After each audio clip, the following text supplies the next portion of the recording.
The wind howled through the cracks in the barn's old wooden siding, the dry gusts carrying dust and sand from the plains outside. The moon hung low, casting a faint silver glow on the dirt-packed floor. Silence stretched thin across the stillness, broken only by the occasional creak of the barn's beams, shifting with the weight of years. Then the door swung open with a harsh scrape. A lone figure stood in the threshold, silhouetted by the cold night air. The man's broad shoulders and weathered hat told no tales to the casual eye, but his eyes, those piercing blue eyes, betrayed a hard life lived in the saddle. His boots clicked softly against the floor as he stepped inside, a rifle slung over his back, his face set in grim determination. And there on the ground by the hayloft, he saw her, a young woman, no older than 20, kneeling on the cold dirt. Her head was bowed, her hair tangled and matted from days without care. She was covered in dirt, bruised and battered, but what struck him hardest was the look in her eyes, empty, lost, like a wild animal that had been hunted down to the bone. In her hands, she clutched a bundle wrapped in torn fabric, and he could hear her muttering something low, a soft, fevered whisper. He took a step forward. "You're hurt," he said, his voice rough, like the sound of dry gravel beneath hooves. Her head snapped up, eyes wide with fear, but there was something else in them, something he couldn't quite place. She tried to stand but collapsed back down, the bundle slipping from her hands. It fell to the ground with a sickening thud. The man's heart quickened. He approached her cautiously, lowering the rifle and crouching beside her. "What happened?" he asked, his voice softer now, but the urgency in it still clear. She didn't answer. Instead, she looked at him with such intensity it sent a chill through him. And then, as if suddenly realizing something, she reached for the bundle again. She pulled it closer, holding it against her chest, her hands trembling. The man's eyes shifted to the cloth, recognizing the bloodstains seeping through the fabric. "Is that a child?" he asked, though he already knew the answer. The woman's lips parted, but before she could speak, the sound of hooves on the dirt outside broke the silence. Two riders, their horses moving fast, galloping toward the barn. The man's grip on his rifle tightened. Before he could make a move, she whispered, barely audible, "They're coming for me." And him. The barn door creaked again, this time with more force, and the riders outside pulled up fast, their boots hitting the ground with a heavy thud. "Who are they?" the man asked, his voice sharp, but the woman didn't answer. Instead, she looked at him one final time, fear flooding her face. Then, with a voice full of both desperation and resolve, she said, "I can't let them take him." The door opened wider, and through the gap, two dark silhouettes appeared in the moonlight. The two riders stepped into the barn, boots heavy against the dirt floor. The light from the door silhouetted their forms, tall and menacing. Their faces were obscured by wide-brimmed hats and shadows, but the cruelty in their movements was unmistakable. One of them, a tall man with a scar running down his cheek, scanned the barn, his eyes locking onto the woman with chilling certainty. The man in the barn stood up slowly, blocking the path to the woman with a steady, unwavering presence. His hand gripped the rifle tighter, his fingers numb against the cold steel. He wasn't sure if he was ready for what was coming, but there was no backing down now. "You!" the scarred man spat, his voice rough and bitter. "Step aside." The man didn't move. "Not until you tell me what's going on."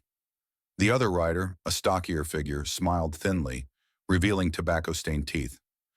"We don't have time for explanations," he said, his hand hovering near the revolver holstered at his hip. "She's coming with us. You got no say in it." The woman shuddered, but her hands tightened around the bundle in her lap. She glanced up at the man who stood between her and the riders, as if searching for something in his eyes. He met her gaze, his expression hard, but something flickered, something soft, protective. It was almost imperceptible, but enough to make her breath catch in her throat. "She ain't going anywhere," the man said, his voice low but firm, like a warning, a promise, all rolled into one. The scarred rider's lips curled into a sneer. "You'll regret that choice. Trust me, friend, we ain't the ones you want to be making enemies with." For a long moment, no one moved. The barn was heavy with tension, the air thick and dry. Outside, the wind picked up, howling through the cracks in the walls like a distant warning. The man could feel his heart pounding, his instincts screaming at him to run, to get out of this before things got worse. But he couldn't leave her, couldn't abandon her. Not now. The scarred man stepped forward, hand inching toward the revolver at his side. The man in the barn instinctively shifted his stance, readying himself, but the woman spoke up, her voice breaking through the charged silence. "No, please." She whispered it so quietly he almost didn't hear. "You don't understand." But before she could say more, the scarred man's patience wore thin. With a sharp motion, he drew his gun and leveled it at the man standing in the doorway. "Move," the scarred man growled. The world seemed to stop in that moment. The man stood his ground, his mind racing. He had a rifle in his hands. But these men, they had guns, fast and ready. He didn't stand a chance in a shootout. Not with her here. And yet there was no way he could let them take her. Not after seeing the fear in her eyes. His mind swirled, weighing the cost of standing firm. If he fought, if he made the wrong move, she'd be caught in the crossfire. But if he stepped aside, if he allowed them to take her, what kind of man would he be? The rider's eyes glinted with a cruel sense of inevitability. The scarred man's finger rested lightly on the trigger. A small, sharp sound broke through the tension. Hooves, fast and steady, approaching from outside. The man's head snapped to the side, his breath catching in his throat. More of them. The woman's voice was barely a whisper, but it sent a chill through him. They'll all come for him. The sound of hooves grew louder, and the door groaned under the weight of an approaching threat. The man's eyes darted back to the woman. She was shaking, clutching the bundle tighter than ever. The weight of the decision pressed down on him. Fight or let her go. And then, in that agonizing moment, he heard it. A voice, familiar, yet filled with unmistakable authority, cut through the silence. "Hold up, everyone!" The voice came from the shadows near the barn door, clear and commanding, a stark contrast to the tense silence that had settled over the room. For a brief moment, everything seemed to freeze. The riders' hands stilled on their weapons. The woman, her eyes wide with a mix of terror and something else. Hope flicked nervously between the man and the new voice. The man in the doorway squinted toward the darkened entrance, his grip tightening on his rifle. He'd known trouble was coming, but this was something else. The scarred rider was the first to react. He turned toward the voice with a hiss, his hand already moving to draw his weapon. "Who the hell is that?" he snarled, his voice tight with aggression. Out of the shadows stepped a figure, tall and solid, dressed in a long coat that billowed slightly in the wind. His face was partially hidden beneath the brim of a wide, weathered hat. But there was no mistaking the authority in his posture, the calm certainty in his movements. His boots crunched against the dirt as he stepped into the dim light of the barn, and with each movement, it became clearer that this was a man used to making decisions in dangerous moments. The riders tensed, eyes narrowing, clearly sizing him up. They didn't recognize him, and that made him dangerous. The stranger didn't flinch, though. He stood tall, unshaken, his eyes scanning the scene with cold precision. "I said hold up," the stranger repeated, his voice firm and low, carrying the weight of someone who had seen violence up close and wasn't afraid of it. The scarred man sneered, then spat on the ground. "And who the hell are you?" he asked, voice dripping with disdain. "A man who don't take kindly to others forcing their way into other folks' business," the stranger replied, his tone never wavering. The man in the barn could feel his heart beat faster. Whoever this stranger was, he wasn't here for the woman or the child, but for them. The stakes had just escalated. The other rider shifted, clearly irritated by the interruption. "This don't concern you, mister," he said, fingers twitching toward his gun. "Get on out of here, now!" The stranger didn't move, just held the man's gaze with an unblinking stare. "Not without an answer," he said, his voice sharp and commanding. "This woman, what's the trouble?" The scarred rider let out a harsh laugh, but it didn't reach his eyes. "This ain't none of your business, cowboy. She's a runaway and we got work to do. You best get yourself gone, or we'll make it your business." The stranger's hand twitched under his coat, and the man in the barn caught the slight shift of his stance. He was ready, no doubt about it. The silence thickened as the stranger stepped closer, his gaze never leaving the two riders. Then, without warning, he pulled a small, folded paper from inside his coat and tossed it to the ground at their feet. It landed with a soft thud, the edges of the paper catching the weak light. "Read it," he said. The scarred man hesitated, his eyes flicking between the stranger and the paper. After a long beat, he squatted down and picked it up. The moment he saw the seal on the page, his face hardened. The woman's hand twitched at the bundle in her lap, and for a fleeting moment, the man in the barn saw her expression shift. She recognized the seal. It was a lawman symbol, an authority that no one could ignore. "What's it say?" the stockier rider asked, though his voice betrayed the unease creeping into his chest.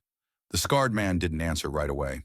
He scanned the paper again, his jaw tightening, before he looked up, his expression dark and dangerous. "It don't matter," he spat. "This is between us and her. We don't take orders from nobody." The stranger's lips curled slightly, but his eyes remained cold. "That's where you're wrong. You've got a lot of choices ahead of you, and none of them are good ones." The tension was palpable now. The woman, who had been silent, looked from the stranger to the man in the barn. Her body trembled, and her eyes were wide with fear. She could feel the storm of violence about to break, could sense that this was the moment when everything would either fall apart or be settled. The man in the barn locked eyes with the stranger, recognizing the weight of the situation. He wasn't sure what this man's game was, but he knew one thing: this was no ordinary lawman. Whoever he was, he had the power to change the tide of this night. Just as the scarred man took a step forward, the sound of hooves outside grew louder. Another rider. No, not just one. A whole group. A dozen riders, judging by the thunder of hooves. And they weren't slowing down. "More of them," the woman gasped, her voice breaking with dread. The man's heart dropped. If these men had brought friends, this was no longer just a standoff. It was a bloodbath waiting to happen. Outside, the riders' voices could be heard now, calling out to one another in harsh, guttural tones. The barn door rattled as the wind picked up, and the smell of smoke, thick and acrid, began to permeate the air. The stranger looked back at the man in the barn, his voice low. "You've got a decision to make.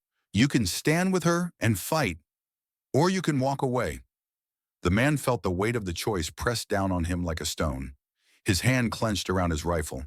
Then a voice from outside called out, sharp and cutting through the chaos. "Time's up!"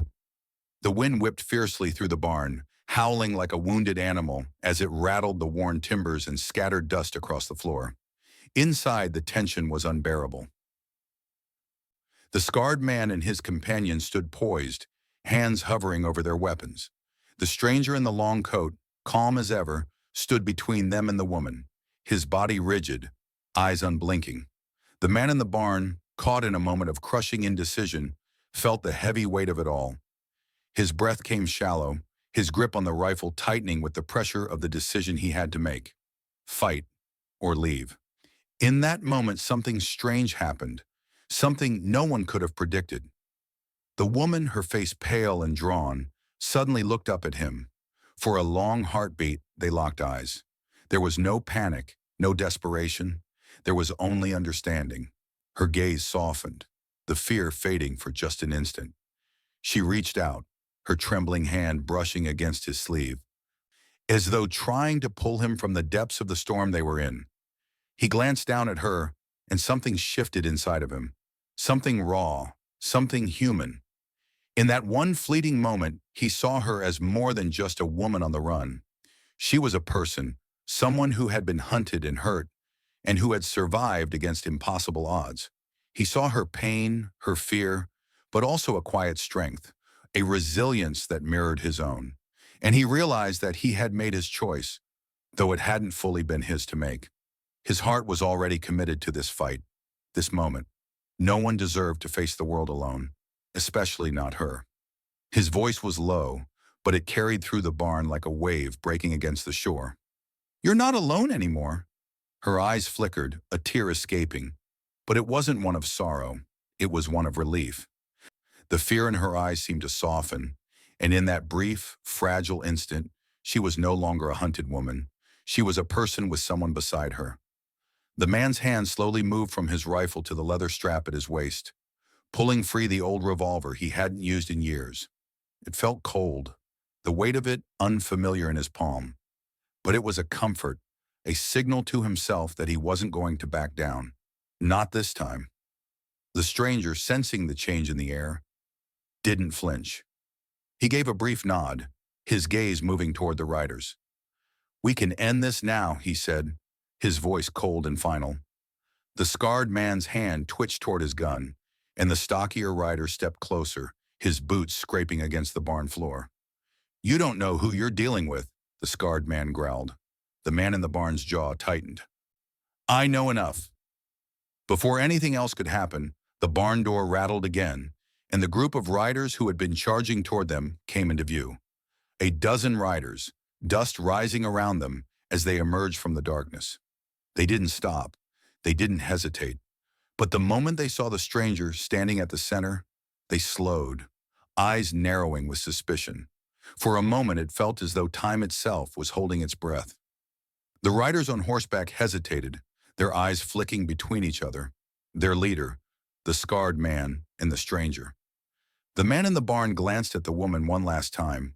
She was still holding the bundle tightly to her chest, but now there was a sense of resolve in her. She wasn't just a victim anymore. She wasn't alone. The stocky rider let out a gruff chuckle. "So you've got a little backup." "Huh?" he said, his voice dripping with derision. The stranger's gaze didn't falter. He stood like a wall, unmoving, his presence alone a challenge to the approaching riders. The man in the barn took a step closer to the stranger, his voice low but steady. "I don't know who you are, but I'm not backing down." The woman took a small breath, her gaze flicking to him, then back to the men outside. Her lips parted, as though she wanted to speak, but her words were lost in the tense air. And that's when it happened. The first rider moved. A sharp whistle cut through the air, and the riders began to spread out, surrounding the barn, creating a circle of menace.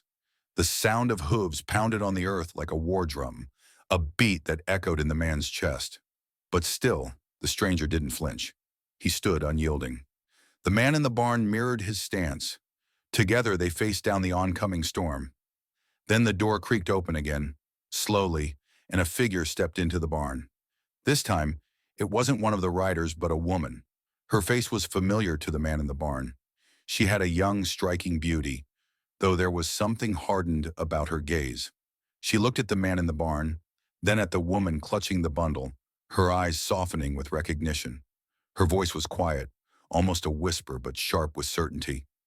"Please, don't do this." It was a plea, but it was also a warning. The man in the barn stepped forward, his hand tightening around the grip of his revolver. "What do you want?" The woman didn't flinch. "The child," she said simply. "He belongs with us." For a long moment, the barn was completely still. No one moved. No one breathed. The storm outside grew louder, but it was drowned out by the silence within. The man in the barn, his heart beating in his chest, finally broke the silence. "He belongs with her." His voice was quiet but filled with the weight of finality. The woman's eyes widened and she took a step forward, instinctively moving closer to the man in the barn. She wasn't sure if it was the promise in his voice, the unspoken protection he offered, or just the simple act of someone standing by her when the world had turned its back. But whatever it was, something in her stirred. The fear that had gnawed at her, the panic that had consumed her, was replaced by something different, something fragile, but more powerful than she'd felt in a long time. The riders outside began to shift uncomfortably, the circle closing in tighter, the tension palpable in the barn air. The stranger's hand never moved from his side, where he seemed to be waiting, as though for the right moment. His eyes remained fixed on the group of riders. The scarred man spat on the ground again. "You're making a mistake, friend," he said, his voice full of venom. "This woman is a criminal. She's got a price on her head, and that child you're so protective of, well, he's a part of that mess. You can't save them both." The man in the barn didn't look at the stranger. His attention was fixed on the scarred man. "You don't know the first thing about what they've been through," he replied, his voice steady, unwavering. For a moment there was nothing but the crackle of the wind and the soft scraping of hooves outside. The barn felt like it was holding its breath. Every man and woman within it caught between fate and fear. Then, as though it had been a signal, the stranger took a step forward. It was almost imperceptible, but the movement was enough. "That's where you're wrong," the stranger said. "I know more than you think." The scarred man's eyes narrowed, then flicked to his companion. The stocky rider made a small gesture, and the air seemed to thicken with the expectation of violence. The man in the barn's heart raced, and he glanced at the woman. She was still clutching the bundle, her knuckles white from the grip. Without warning, the stranger spoke again, this time with a finality that was impossible to ignore. "You're not taking anyone tonight. Not her, not the child, and certainly not me." The wind picked up, howling through the barn like a living thing, and in that moment, the first rider made his move. It was swift, too fast for the man in the barn to fully react. But the stranger was faster. His hand moved to his gun with an almost unnatural precision, drawing and firing in one smooth motion. The rider fell back, his hand clutching at his chest as he collapsed to the ground with a groan. The barn erupted into chaos. The stocky rider reached for his revolver, but before he could pull the trigger, the man in the barn was already moving. The rifle was in his hands now, aimed steady, and he fired, striking the rider's horse. The animal bucked, throwing the rider to the ground.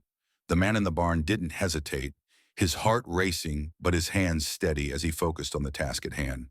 The scarred man hesitated, his eyes wide with disbelief. He was surrounded by the stranger, the man in the barn, and the woman who had now stepped back, clutching her bundle as if it were the only thing that mattered. The scarred man's mouth twisted into a snarl. He made to draw his gun, but the stranger was already on him. The man in the barn could barely follow the motion, but in an instant, the scarred man was on the ground, his weapon discarded. The stranger stood over him, the barrel of his own gun trained on the man's chest.